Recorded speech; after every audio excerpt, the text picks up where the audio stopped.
welcome back to Vinyl Friday, where I go through my records in alphabetical order like a big nerd and talk about why I love them. Last week we did Déjà Vu by Crosby, Stills, Nash and Young, and I don't feel like we covered everything that I want to cover. There's masterpieces in there. Ain't a dog in the bunch. So this week we're doing Déjà Vu by Crosby, Stills, Nash and Young. We'll be looking at the B-side today. Here's a little of what's on that incredible B-side.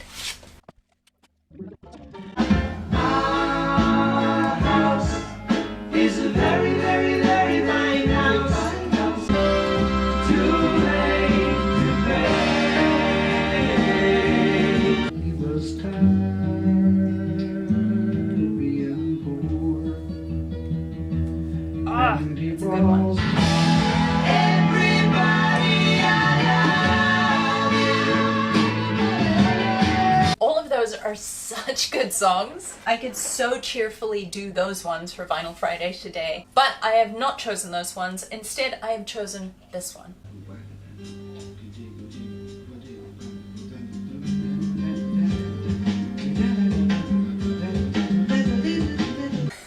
Today we're listening to the title track, Déjà Vu, because how could we cover the album without covering the title track? This is a song that takes you on an adventure. You start here, and you end up here.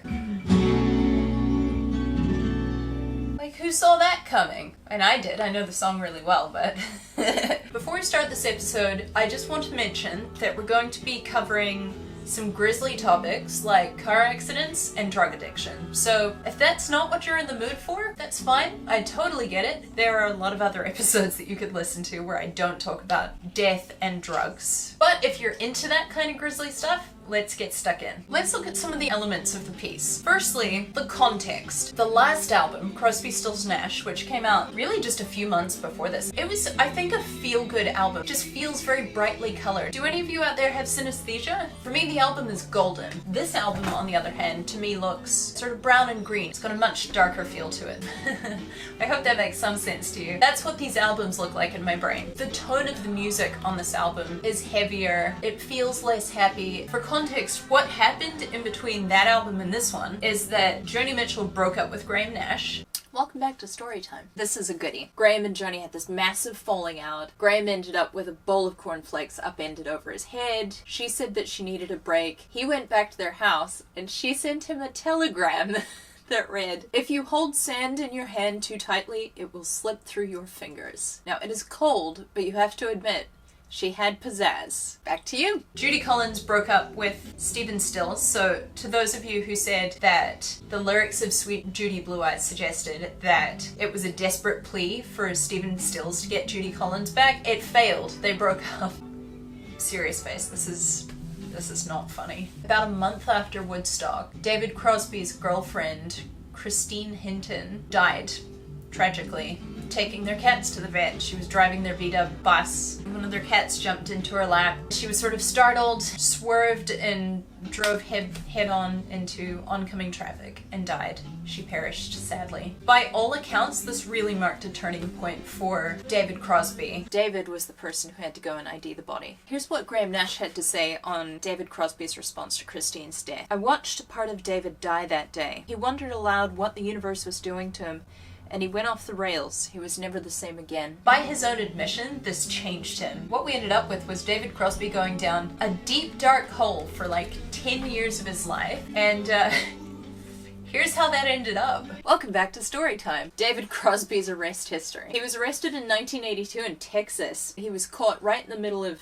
freebasing cocaine in possession of an illegal firearm. He was freed on bond, and then he drove drunk into a fence in California, also with an illegal gun and paraphernalia, shall we say. Then he failed to appear in court. Then he escaped to his boat in Jupiter, Florida, and planned to flee to Costa Rica, but discovered that his boat wasn't seaworthy. Had this crisis, says, quote, "It was my moment of clarity when I realized with utter lucidity that I could not go on." So he stepped ashore, didn't even go back for shoes, he was barefoot, turned himself into the FBI. Actually, to be fair, that's not how it ended up. How it ended up is he went to prison for a year, got clean, and stayed clean for the rest of his life. Apart from an evening joint. We'll be in bed playing Words with Friends, like Scrabble on an iPad. Yeah. But we were smoking it. together and laughing our full heads off. But otherwise he stayed away from drugs for the rest of his life, which is wild when you consider that he was in the 60s known for his access to the good stuff. He was the one who hooked the Beatles up when they were in the States. Croz, we need some of that. You've got to get it over here right now. And I did. They were all recording on different days. They weren't all in the studio on the same day together. Apparently, David Crosby spent a lot of these recording sessions just curled in the fetal position on the floor of the studio crying. I was in terrible shape. I was damn near destroyed. I'm just really lucky we were making that record because it gave me a raison d'etre, and it's what kept me alive. Here's what Graham Nash said of that period of time. We kept working, but the hippie love and sunshine in the first album had disappeared. We were all tormented, miserable, all coked out of our minds. And this song sounds that way. It's aimless. It sounds like the scattered musings of somebody who's desperately trying to make sense of a totally incomprehensible situation. In spite of which, it's a beautiful song. Maybe because of it. Having said all of that, that's actually not what the song is explicitly about. Editor Nancy here. Here's what the song is about, according to David Crosby. He took a sailing trip on a friend's boat. It was his first time sailing. Here's what he says. It's as if I had done it before. I knew way more about it than I should have. I knew how to sail a boat right away. Not an instinctive thing. It doesn't make sense. Life force doesn't just go away. The identity print gets wiped mostly, but sometimes there's a ghost print and some stuff hangs around. That's what this song is about. I may be overthinking this, but to me, it feels like a portent of what's to come in his life. You've got this part. Frenetic, frantic energy, like, I don't know what to do with myself. You've got this blissful B part. Sounds almost like it's in a narcotic haze, if that makes sense. And I feel that part sounds like Oblivion. And then the end of the song sounds bleak.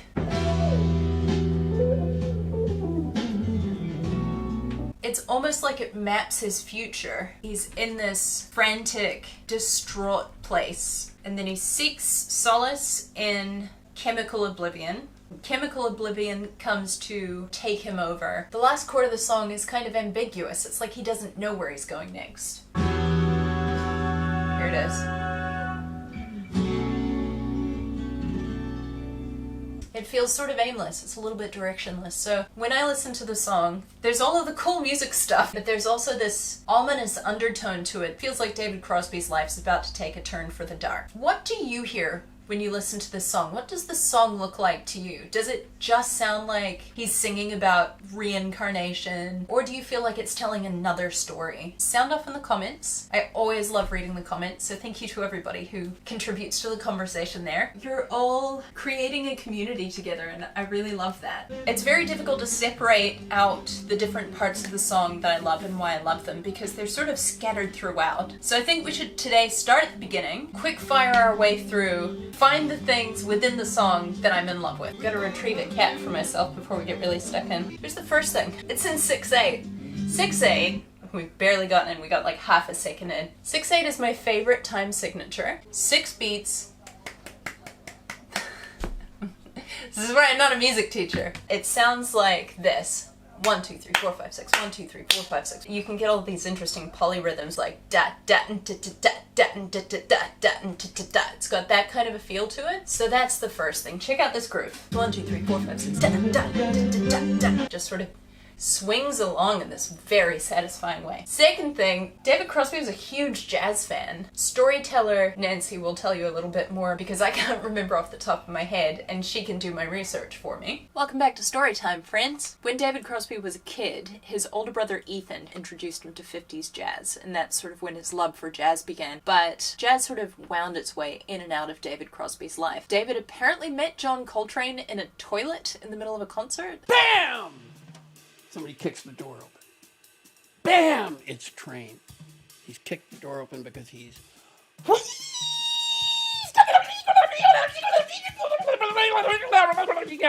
I've never played a saxophone in a toilet before, but there's still time. Suffice to say, he was a really big jazz fan. You can hear it come through in his music, especially in this song. He's borrowing from the jazz tradition. His chords are really jazzy. Well, hello, it's me, your friendly neighborhood musicologist. I notice that we've mentioned the jazz chords, but we haven't named the jazz chords. We have here an A minor 9 at D. And a B minor 11. Or perhaps a smattering of C sharp minor 9 over D. One of my personal favorites. In his scat singing.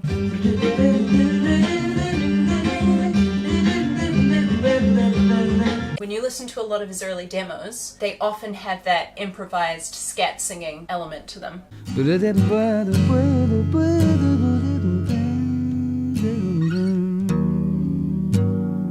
It really comes to the fore in this song. I like that. This first section is so short and there's so much to look at. Listen to this incredible guitar part. Sometime in the last couple of weeks, I mentioned that they it was Sweet Judy Blue Eyes, that they were all using weird tunings on these albums. So this is the tuning that David Crosby is using for this track. Prepare your ears because it is gorgeous. Your body may not be able to take it, so maybe have a seat if you're not already sitting. You ready? Here we go.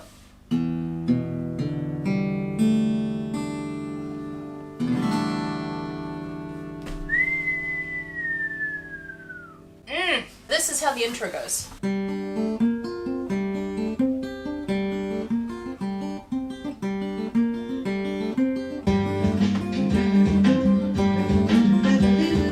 This is an interesting guitar part because there are 3 strings and use just the top 3.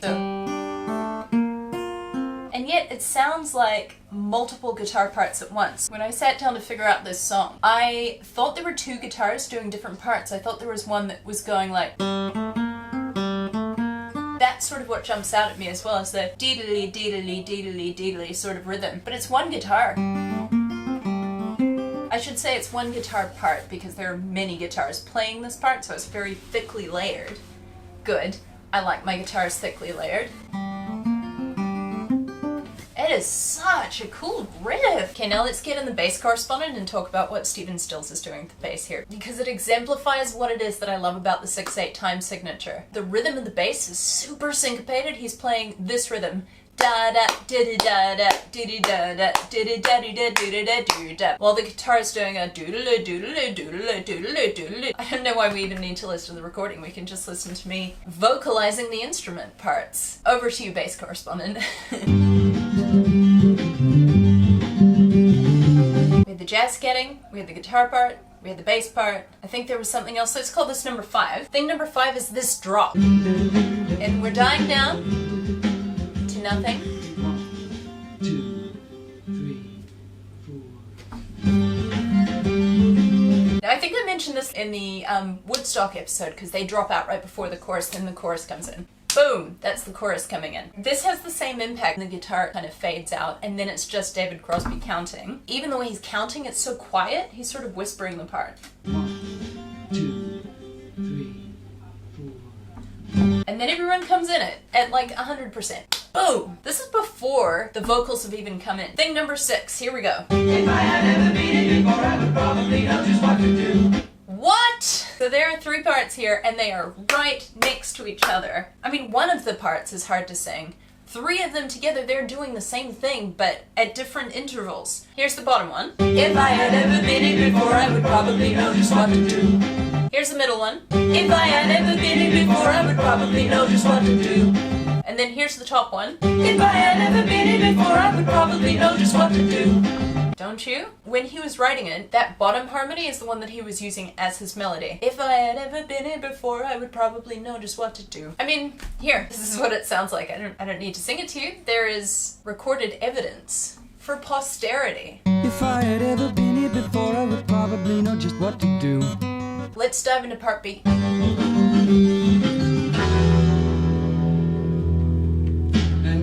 Ooh, that's a change of pace. It explodes out of the A part and then sort of washes over you. Here it comes. And I feel. Did you feel it kick in? We're into the middle of the song. Everything about the beginning of this section is so floaty and light and blissful and ethereal. Even the backing vocals sort of just float above the melody. Fade in and fade out. Here it comes again.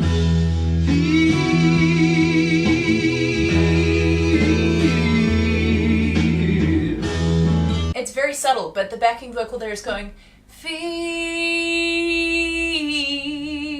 and then it's disappearing. It's just sort of sneaking in behind him, and just floating off. Even the lead vocal is quite floaty. Feel, meanders celestially. Celestial meanderings. The tuning is so beautiful. He's also doing quite a lot with harmonics, which again, because the tuning sounds so nice, the harmonics also sound great.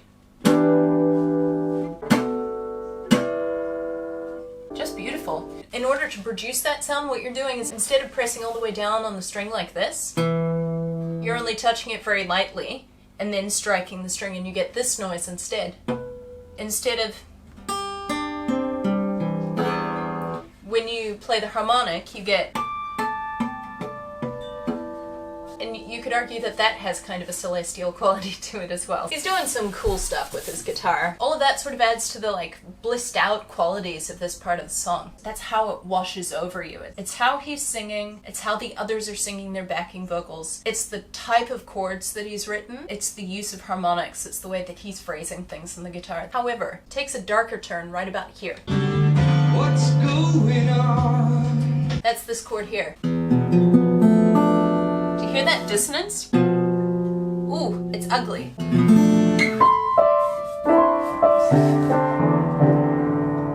Thank you.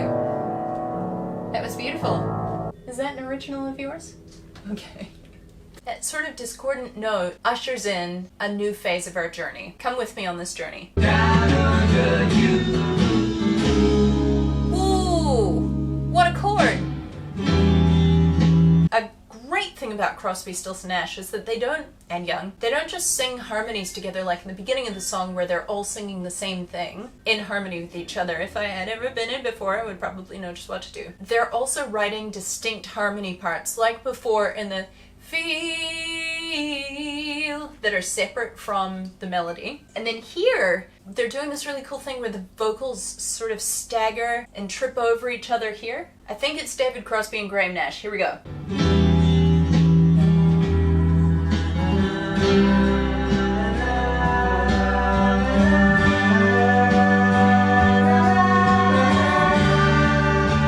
It's like they're playing tag with each other's vocals. It's part of what makes their music so interesting. It's the way that they arrange their vocals. It's not just that they sing in harmony with each other, it's that they sing in harmony in interesting ways with each other. Their vocals play. I don't know what number we're up to. Thing number 371 is that it ends on a bass solo. Yes, a bass solo. We haven't had a featured bass solo since maybe Joan Armatrading? About midway through the song, there's a bass solo. Yeah, see? Here it is. That's how you dance to bass solos, with your face. A bass face dance. Let's get the bass correspondent in here to break that down for you a little bit. Here we go!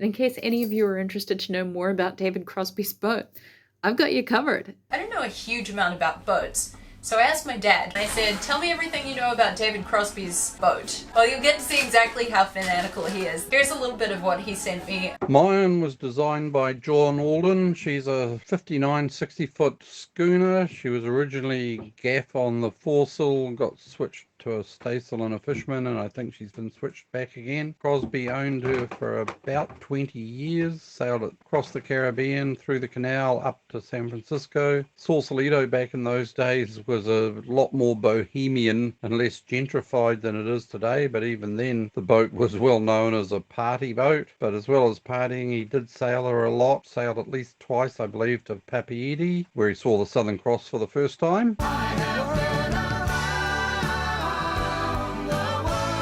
That's everything for me. If you would like to support any of my strange endeavors, be it talking about my records or writing chamber suites for my DIY instruments that I build in the basement,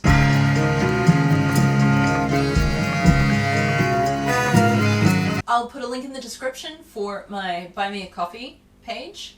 Thank you very much to all of you who have made donations in the last month. I think I have enough for either one brand new record or a handful of secondhand records, and that is exactly what I'm going to be spending it on. So thank you very much. You have guaranteed future episodes. Thanks for hanging out with me. I'll see you next week. Have a great weekend. Whew, that was a big one. This wonderful... Oi! Oi! That was my cat trying to eat the microphone.